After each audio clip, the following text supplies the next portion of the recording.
বর্তমান সময়ে প্রায় বেশিরভাগ মানুষের জীবনের একটা সব থেকে বড় সমস্যা হলো ওভার থিঙ্কিং। এবার এই ওভার থিঙ্কিং আসলে কি না, প্রত্যেক মুহূর্তে তোমার মনে হচ্ছে যেন তোমার মাথার ভিতর কোনো একটা চিন্তা জট পেকে আছে, কোনো একটা চিন্তা সবসময় তোমার মাথার ভিতর হচ্ছে।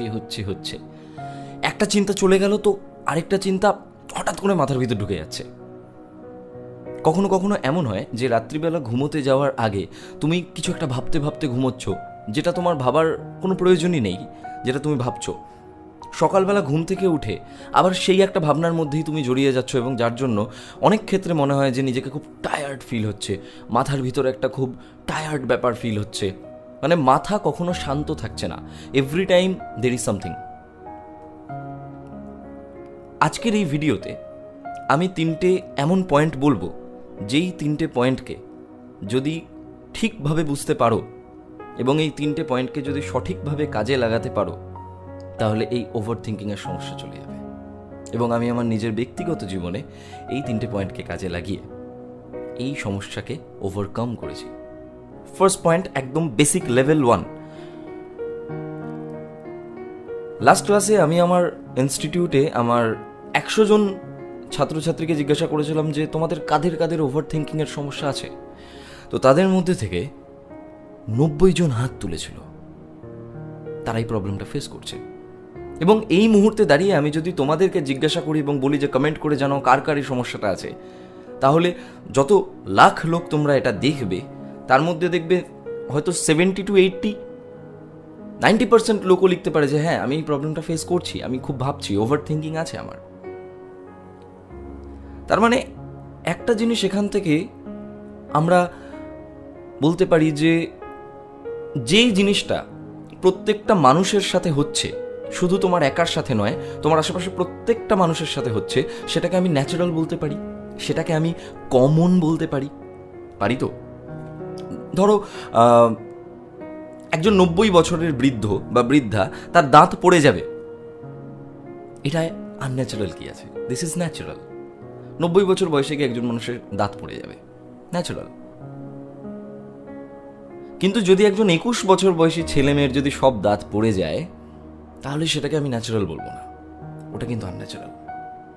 তার মানে যেটা মোস্ট অফ দ্য টাইম হচ্ছে, সেটাকে আমি ন্যাচারাল বলছি। দ্যাট মিনস তোমার এখানে প্রত্যেকের সাথে যখন, অধিকাংশের সাথে যখন সেম সমস্যাটা হচ্ছে, সেটাকে আমি ন্যাচারাল বলছি। তাই জন্য সবার আগে তোমাকে বলছি, এটা বিলিভ করো সবার আগে যে ওভার থিঙ্কিং আমার কোনো সমস্যা নয়। হ্যাঁ, আমি ভাবছি একটু বেশি, but over thinking is not my problem. Over thinking is not my problem. কেন প্রবলেম না সেটা বলবো থার্ড পয়েন্টে, এখন জিজ্ঞাসা করো না, রিলেট করতে পারবে। বাট এই মুহূর্তে দাঁড়িয়ে এইটাই বিশ্বাস করো, overthinking is not your problem. বাস, আমাদের লেভেল 1 শেষ। এবার যাচ্ছি আমি লেভেল 2তে। লেভেল 2টা কিন্তু বোঝার বিষয় রয়েছে। ওভার থিঙ্কিংয়ে কি হয়, আমরা বেশিরভাগ সময় বিভিন্ন কেসেস বলছি, কেউ তার ফিউচার নিয়ে ভাবছে যে আমি যদি এক্সামটায় পাস না করি, এক্সামে যদি পাস না করি, তারপর আমার বাড়ির লোক আমাকে কি বলবে, আমাকে সোসাইটি কি বলবে। সে তখন এক্সামটাই দেয়নি, বাট সে ভেবে নিচ্ছে এক্সামে যদি সে পাস না করে তাহলে কি হবে। কেউ একটা রিলেশনশিপে আছে, যদি আমাকে ছেড়ে দেয়, ছেড়ে দেওয়ার পর আমি বাড়িতে কি বলবো, আমি কি করব, আমার কি হবে, আমি হয়তো মরেই যাব, আমি হয়তো বাঁচতেই পারবো না। অথচ তার রিলেশনশিপটা ওই মুহূর্তে দাঁড়িয়ে ভালোই চলছে। কেউ চাকরিতে যাচ্ছে, গিয়ে মনে করছে যে আমাকে যদি অফিস থেকে ছাঁটাই করে দেয়, সে অফিসে ছুটি চাইতে ভয় পাচ্ছে, ভাবছে যদি ছুটি চাইলে বস আমাকে বের করে দেয়। কখনো কখনো সে ভাবছে যে তারই জন্য সব সমস্যা রাইজ করছে, কোনো একটা জায়গায় কোনো সমস্যা হয়েছে, তার জন্য সে নিজে দায়ী, সে নিজেকে দায়ী করছে। তার মানে ফিউচারের কোনো একটা বিষয়কে নিয়ে বা কখনো পাস্টের কোনো একটা বিষয়কে নিয়ে অতিরিক্ত ভাবনা, যেটা আসলেই হচ্ছে না, যেটা আসলে হয়ইনি, বাট সে সেটাকে নিজের মনের মধ্যে ভেবে নিচ্ছে যে এটা, বা সে অ্যাজিউম করে নিচ্ছে যে আমার জন্যই হচ্ছে, বা সে অ্যাজিউম করে নিচ্ছে যে এটাই হবে, বাট এখনো পর্যন্ত প্রেজেন্ট সিচুয়েশনে সেই ঘটনাটাই ঘটেনি। আমি তো বলে দিলাম over thinking is not your problem, কারণ মানুষের ব্রেন এটা তো কাজ করবেই, মানুষ তো ভাববেই। কিডনি কাজ করা যদি বন্ধ করে দেয় তাহলে তো ডায়ালিসিস নিতে হবে, তারপর ডায়ালিসিস নিতে নিতে একজন মানুষ মরে যায়। হার্ট যদি কাজ করা বন্ধ করে দেয় তাহলে হার্ট সিজ হয়ে আমরা মরে যাব। তো ব্রেন তো কাজ করবেই। প্রবলেমটা হচ্ছে যখন তুমি যেটা হচ্ছে সেটাকে অ্যাজ ইট ইজ না দেখে তুমি নিজের ইম্যাজিনেশনে এমন কিছু ভেবে নিচ্ছ যেটা আসলে রিয়েল লাইফে হয়নি, সেটাকে ভাবছো এবং সেটাকে প্রায়োরিটি দিচ্ছ। That is your problem. যেটা তোমার লাইফে হয়নি সেটাকে তুমি প্রায়োরিটি দিচ্ছ এবং ভেবে নিচ্ছ কত কিছু ইম্যাজিনেশনে নিজের। বাট অ্যাজ ইট ইজ তুমি যদি দেখো সেই জিনিসটাকে, তাহলে তোমার কাছে তখনও পর্যন্ত চান্স আছে যে তোমার যদি মনে হচ্ছে আমি এক্সামটা ফেল করে যাব, তাহলে আজকে আমি ভালো করে পড়ি, তাহলে কাল আমি এক্সামটা ফেল করবো না। যেটা যেমন সেটাকে সেভাবে দেখতে শেখো। যেটা চোখের সামনে আছে, যা দেখতে পাচ্ছ, যেই সিচুয়েশনটাকে ফেস করছো সেটাই তোমার জন্য এই মুহূর্তে বাস্তব, আর বাকিটা কিচ্ছু বাস্তব নয়, সব তোমার ইম্যাজিনেশন, সব তোমার ইলিউশন। যেটা এই মুহূর্তে আছে ওটাই বাস্তব, ওটাই তুমি। মাথার ভিতর যেটা চলছে ওটা তোমার ইমাজিনেশন, ভাবনা, ওটা তোমার ইলিউশন, এবং ইলিউশন কিন্তু তোমার ভাসিয়ে দিতে পারে বিভিন্ন জায়গায়। এটা গেল সেকেন্ড পয়েন্ট, সেকেন্ড লেভেল। এবং থার্ড লেভেল, সব থেকে ইম্পর্টেন্ট লেভেল,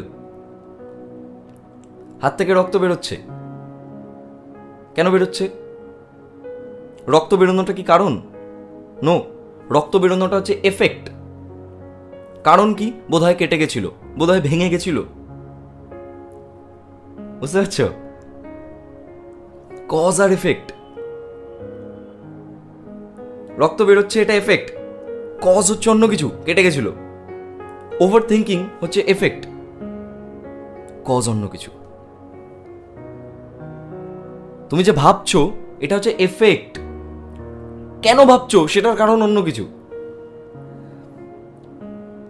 তুমি কি করছো? তুমি বারবার বলছো আমি ওভার থিঙ্ক করতে চাই না, আমি ভাবতে চাই না, আমি এক্ষুনি ভাবনা বন্ধ করে দিতে চাই। তুমি কি কোনোদিনও পারবে এরকম যে হঠাৎ করে কিছু একটা ভাবছো, আমি বললাম এই আর ভাববে না, তুমি ফাট করে ব্ল্যাঙ্ক হয়ে গেলে? It is not possible, not possible.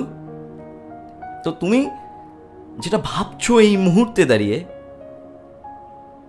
সেটার পেছনে কোনো একটা কারণ আছে যার জন্য তুমি ভাবছো। তো over thinking is the effect, this is not your problem, this is the effect of your problem. Problem কি? তুমি এখন যেই মুহূর্তে রয়েছো, যা নিয়ে ভাবছো সেটাই তোমার প্রবলেম। সেটাকে ফিক্স করো।